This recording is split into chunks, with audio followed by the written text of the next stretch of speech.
नमस्कार दोस्तों, आज हम बात करेंगे बच्चों के खांसी को लेकर। How to treat cough in babies.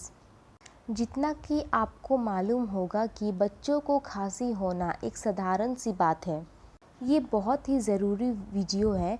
इस वीडियो को आप पूरा ज़रूर देखें ताकि आपको भी कुछ मदद हो मेरे इन छोटे मोटे होम रेमेडीज़ से। अगर ये होम रेमेडीज़ आपको काम ना आए तो आप डॉक्टर के पास ज़रूर जाएं। चलिए शुरू करते हैं वीडियो को। सबसे पहला नुस्खा है कि जैसे आपने देखा कि आपके बच्चे को खांसी अटैक कर रही है, उसी दिन आप उसे मस्टर्ड ऑयल वाला मसाज दें। मस्टर्ड ऑयल को गर्म करके उसमें कुछ लहसुन की कलियां और अजवाइन मिला के उसे बना लीजिए। तब उसके चेस्ट पे, बैक और पैरों के नीचे, बाकी पूरे बॉडी पे आप मसाज करें। तब उसे कवर करके मिनिमम 1 आवर के लिए उसे सुला दीजिए बच्चे को, ताकि बच्चे के बॉडी में गर्मी आए। चलिए अब बात करते हैं दूसरी रेमेडी की।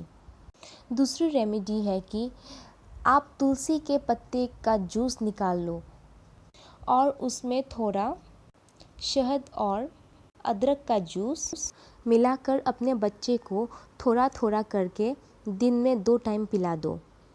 उससे क्या होगा कि गले में जो कफ बैठी है वो धीरे धीरे क्लियर हो जाएगी और खांसी में भी थोड़ा आराम मिलेगा। अब तीसरी रेमेडी जो है कि अगर आप अपने बच्चे को हल्दी वाला दूध पिलाते हैं तो वो बहुत फ़ायदेगार रहेगा। ज़्यादा नहीं देना है। रात में सोते वक्त हल्दी वाला दूध पिला के सुला दें, ताकि पूरी रात जो दूध है वो इन्फेक्शन से फाइट करेगा। तो लास्टली दोस्तों, आज के वीडियो में बस इतना ही। अगर अच्छा लगा होगा तो लाइक एंड सब्सक्राइब ज़रूर करें नए वीडियोस पाने के लिए।